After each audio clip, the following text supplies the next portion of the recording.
friends! So I'm in the middle of like somewhere between 3 and 5 other projects that I have filmed some of each of them. Which is why you guys probably haven't seen me in a while. But maybe you have if I've already uploaded some of those videos. Anyway, I had to stop doing those projects because I have one that is sort of time sensitive and I am down to the wire because I'm a giant slacker. So I thought I would tell you what's going on and also show you what I'm doing. I'm doing a very simple project. You guys have probably seen this sort of project all over the place, so it's not going to be revolutionary today. But we are doing a pocket swap. So we have the choice with a group of us between doing what is known as a utility pocket, and I do the pattern for that, but that is not what I'm making today, or an 18th century pocket. I am making an 18th century pocket, although I'm going to do a couple little modifications to my 18th century pocket just for funsies. So I got involved in this pocket swap, I don't know, 2 months ago. Have I had 2 months to make this pocket? Yes. Yes, I have. Have I left it to literally the day before? Yes.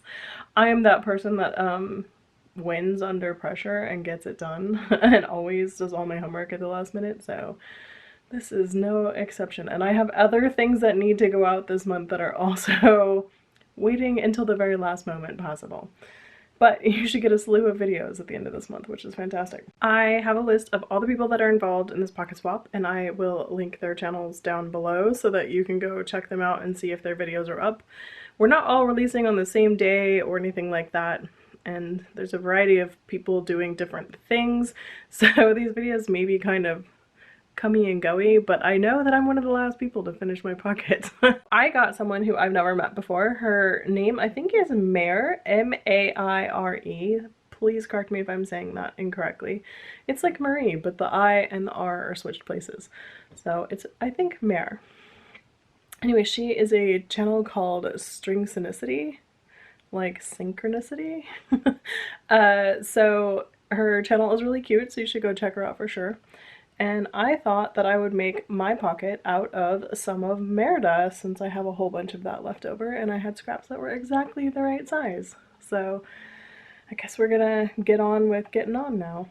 Okay, so I just made a pattern based off another pocket that I have that I liked the shape of, and then I changed the shape slightly by adding some extra width to it. And length. I just made it slightly bigger because I thought that would be cool. This slit accommodates both a water bottle and a giant phone, so I thought the slit would be a good size to continue on with, so I just marked that on here.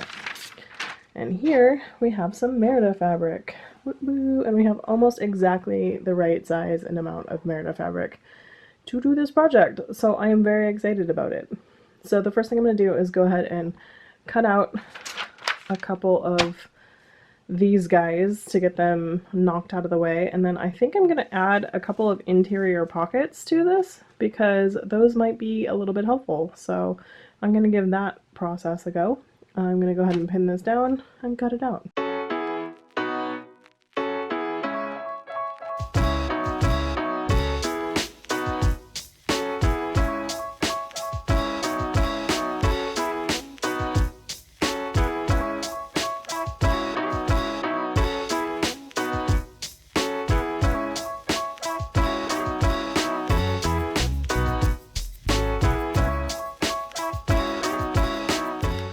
Okay, I have a second piece of fabric in here. This is the pocket cut 2 layers thick. So that I can figure out, I'm going to make a little pocket that goes on the top on the inside. So that if you had some like keys or some money or a card key for like a hotel room or whatever, you could slide that in that little pocket and it would stay like sort of separate and safe from all the stuff that's in here kind of thing. So I'm gonna figure out the size of that. This will attract so much stuff. Anyway, I have the pocket, I have a line sewn across the top and the rest is pressed under, and I'm gonna go sew around. This is the back piece, of course. I had this all pattern matched and I thought that it would be a genius move to pattern match it in there. And then I'm like, actually, it's on the inside. And maybe you don't want to do that because maybe you want to be able to, like, when you're frustrated and you can't find it and whatever, you want to peek in there and just see where it is. So It's deliberately not pattern matched now. Alright, so what's going on here is I've made an apron. That's not true. This is actually looks like it could have possibly tried to be pattern matching, but it's not. It's actually going the opposite direction. Funnily enough. Okay, so what I'm actually doing is making a little center divider on the bottom part of the pocket so that there's like two sides that you could stick stuff in to like help you keep stuff separate. I know I've been places where it would be nice to know, like, you know, all the stuff I need for sewing and stuff is in the back pocket and all the stuff I need in the front is like food and whatever. So I'm just gonna go ahead and copy this, you know, cut this out, hem the top, run a line of stitching through it, and then just incorporate it into the sewing of this thing. Okay, that is all done, and I have made a tiny apron, which I think is very funny. So now what I will need to do is go ahead and slice this open. I'm having some mental gymnastics between what is halfway when I fold it and here and here, even though this is all even. There's a discrepancy here, so I'm trying to figure out how to cut it so it's exactly in half, but ugh, nightmare. Anyway, I don't understand what I did wrong with that, but we're gonna carry on and make a slice right down the middle, and then we're gonna need to bind that, so we're gonna need to cut some bias binding.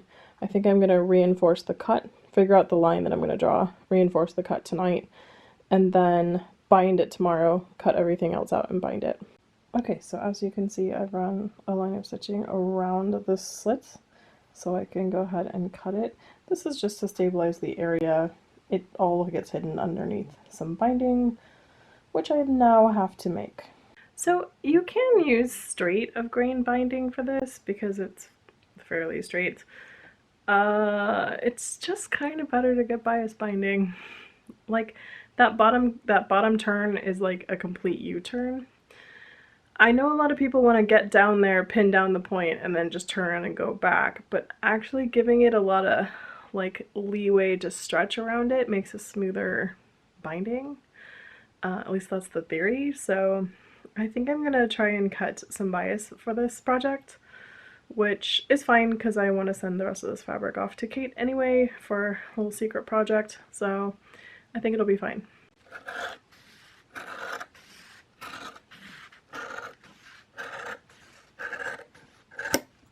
Okay, so I have bias strips made.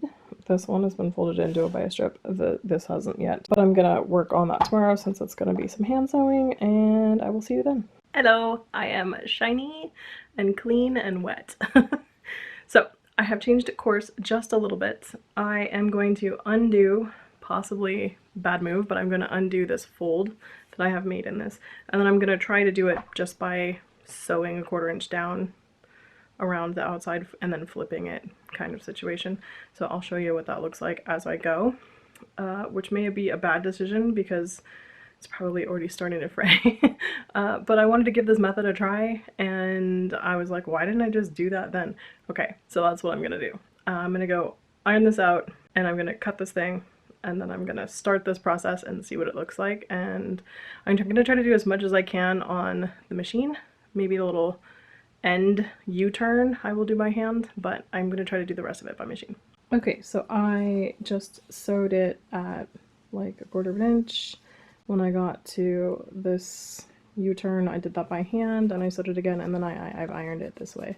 So now I'm just gonna flip it over it, essentially, figure out how much I need to cut it down a little bit, and then fold it so I can then stitch it down.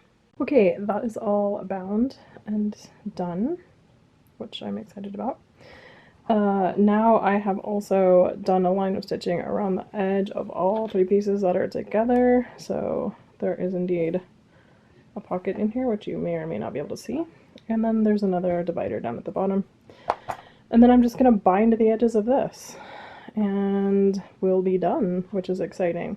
Yesterday I found out also who my person is, and it's Gilbert, and I am so excited. He's got us in there from Germany though, so we'll get it when we get it. I am very excited that it's him though, because I adore him. He's a great person, and I can't wait to see it.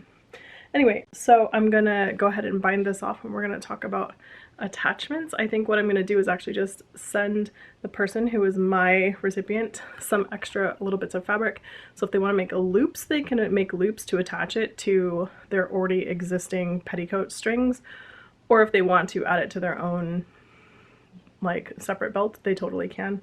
I enjoy getting my pockets without the attachment already made, because then I get to make the choice. So that's what I'm going to do for them. But I'm also going to stuff some stuff in here, so I'll show you all that right before I'm done here. Okay, she is done. I did a little decorative reinforcing stitch situation that my machine does at the top here to just reinforce this little area. So she's all good to go with her little pockets inside. I am also sending along some beeswax, a needle holder, and all a bodkin. Oh, I just wanted to grab one or two of these. A thread holder, some linen thread, and a bunch of these vintage needle books that I have shown on this channel before inside this situation. So these will be inside here for Mare to open whenever she gets this package, which should be very soon. And I will be back shortly. Hello. It's been a hot minute. It's been like 3 or 4 weeks since I last filmed on this vlog, because I was waiting to get my package, and my package actually came super quick, but then I immediately went to New York, so it was fine. I was like, this video can wait. Also, we kind of wanted to wait until like October, November to put these out, so it's good timing. So I have my package right here. I did pop this open and have a little sneaky peek, and I'm real excited about what's in here. I already feel guilty about the pocket I made, because I'm like, that's sort of boring compared to like the other ones that I've seen. I've seen some pretty cute pockets already. These are going to be trickling out all month. I will list everybody who's involved down below and their channels for you guys, so that you can have a look over the next month or so and check out all these people and the pockets that they made / got. Mine came from Gilbert. I love Gilbert. He's an awesome dude. I just adore him. He's like the best of us. So anyway, I'm gonna make an overhead cam for you guys right now so you can watch me open it. I've seen the top of the pocket, but I don't know what all the other stuff in there is, so we're gonna find out. Okay, here we go. I'm super excited. This is my pocket. I know that he made it out of jeans material. Like, oh my god. Isn't this amazing? Look at this. He put a little kitty on there for me, and it's got, oh, wafer candy. Say wafer. It's fun. I think this is hazelnut, based on there being a hazelnut right here, and possibly camel honey. Do camels make honey? I don't know. No, they do not. Anyway, this looks amazing. I'm so excited. Thank you so much, Gilbert. There's also a Mars bar in here. What does this say? I know Mars bars are different on your side of the pond, so I thought you might enjoy our kind. Oh, awesome. So Gilbert lives in Germany, but he's British as a human. He was born in merry old England. So this is the other kind of pocket, the kind that I didn't do-ish. It is the utility pocket. It has like slots to stick stuff in here, I can see, and then of course there's many pockets made out of recycled jeans. This is so on brand for me. Gilbert, you nailed it. Like, completely nailed it. I love it. And then there's all this stuff. I'm gonna look at this card. Okay, the card is from Denmark, and Gilbert actually bought me this like a year and a half ago before the panini happened. So he decided to pack it into this thing since he happened to get me in this pocket swap.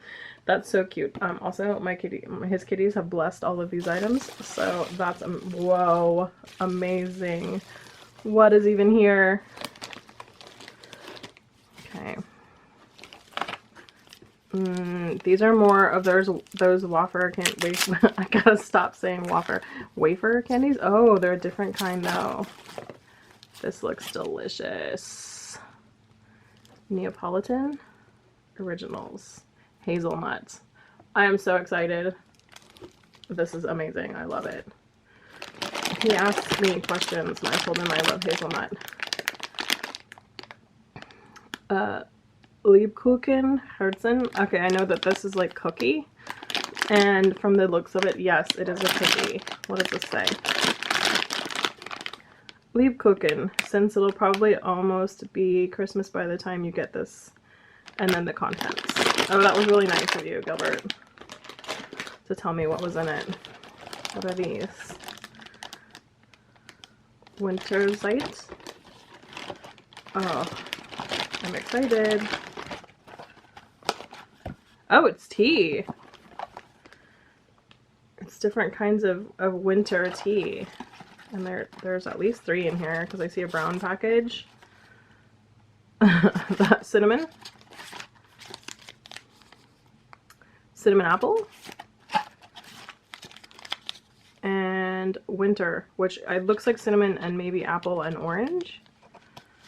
I'm just going based on package looking things. Oh my gosh, that's so exciting. Strawberry cheesecake Milka bar. Let's see what this says. It says strawberry cheesecake, chocolate with cheesecake filling, and it tells me what's in it. Oh my god, I love Milka. Cheesecake sounds awesome. I am ready for this. I'm so excited.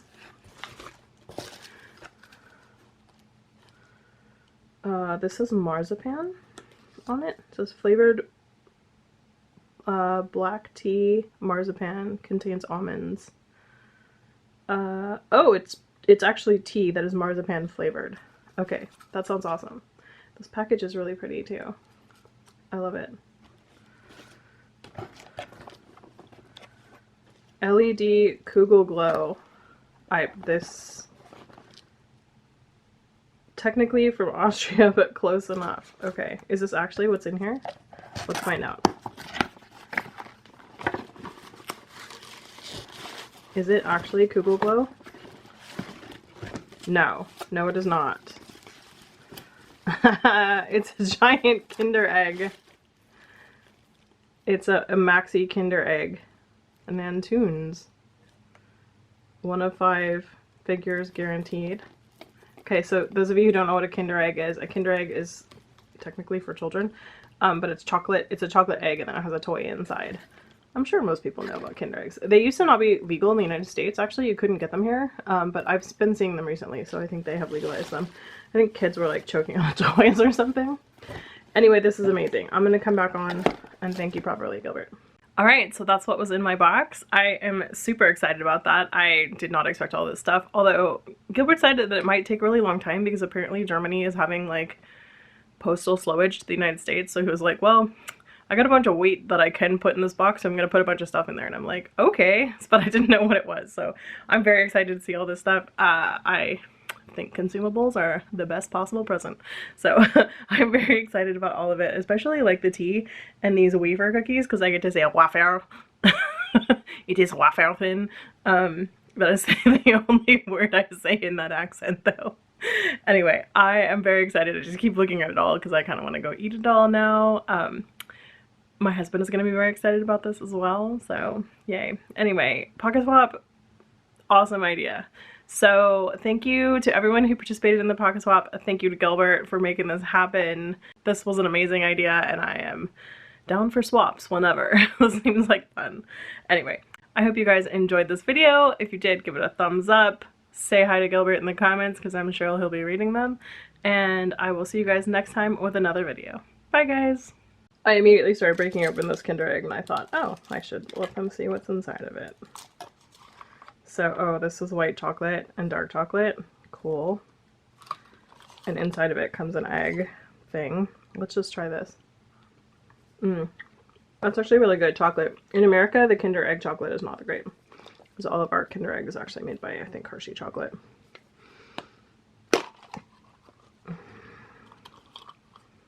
I got an alligator. The alligator is my friend. He can be your friend too. Only you would understand that he has feelings too. Does anyone know this song? Alright, so I got a little alligator guy. That's pretty cool. Let's see all the options. I could have gotten an alligator, a moose, an eagle, a bear, or a shark. Oh, this is like things from North America. Okay. So it's 2.9 to 4.1 meters long. It weighs 400 to 500 kilograms. I'm like, you want to put 400 to 500 kilograms of salt on this? Really? No. It eats fish and meat, and it can run at 30 kilometers per hour, which is hauling it for sure. Wow. All right, now we know about alligators. Thank you, Gilbert.